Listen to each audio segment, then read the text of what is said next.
వారికి చూసినట్లయితే ఆదాయం 11, వ్యయం 5గా ఉంది. రాజపూజ్యం 2, అవమానం 4గా ఉంది.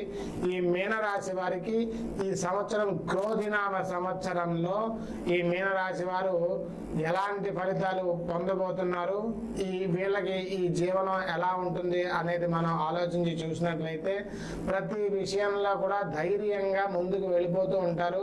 ప్రారంభించేస్తారు. ప్రతి పనిని ప్రారంభించినంత వేరంగా ఆ పనిని చేయలేని పరిస్థితి వస్తుంది. కాబట్టి మీరు ఏ పని చేసినప్పటికీ కూడా ఆలోచించి ఆచితూచి జాగ్రత్తగా ముందే ఒక ప్రణాళిక వేసుకుని ఆ పనిని మీరు పూర్తి చేయగలను అని అనుకుంటేనే ఆ పని విషయంలో ముందుకు వెళ్ళండి.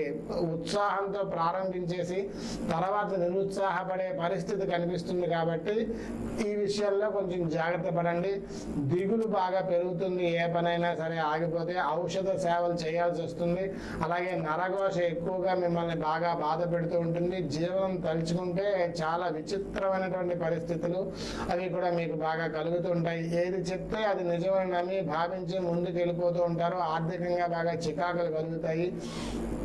ఆగస్టు నుంచి కూడా కొంచెం బాగుంటుంది. మీ పట్టుదల వల్ల ప్రతి కార్యాలని కూడా సాధిస్తారు. శరీర పోషణ, ఆరోగ్యం అంతే కూడా ఆగస్టు నుంచి చాలా బాగుంటుంది.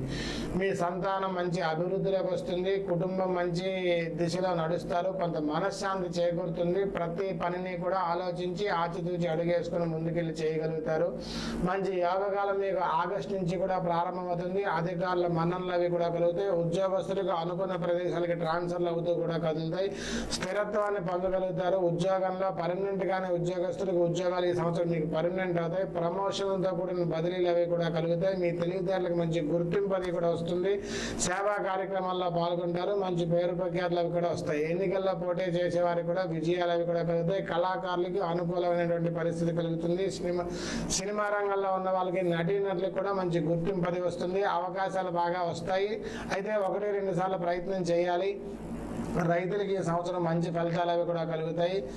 చిన్న చిన్న వ్యాపారాలు, చిల్లర వ్యాపారస్తులకి వాళ్ళకి చాలా బాగుంటుంది. షేర్ మార్కెట్లో ఈ మీనరాశి వారికి పెట్టేటువంటి వ్యాపారాల్లో నష్టాలు వచ్చే అవకాశం ఉంది. కాబట్టి ఎక్కువగా షేర్ మార్కెట్లు, రిస్క్ మార్కెట్లు జోలికి అసలు వెళ్ళకండి. ఏది కూడా ఆలోచించి ఆచితూచి చేయండి. జ్ఞాపక శక్తి కూడా తగ్గుతుంది. ఏ పని కూడా చేద్దాం అనుకుంటారు, మర్చిపోతారు. వస్తువులు కూడా అక్కడ పెట్టిన ఇక్కడ మర్చిపోతూ ఉంటారు.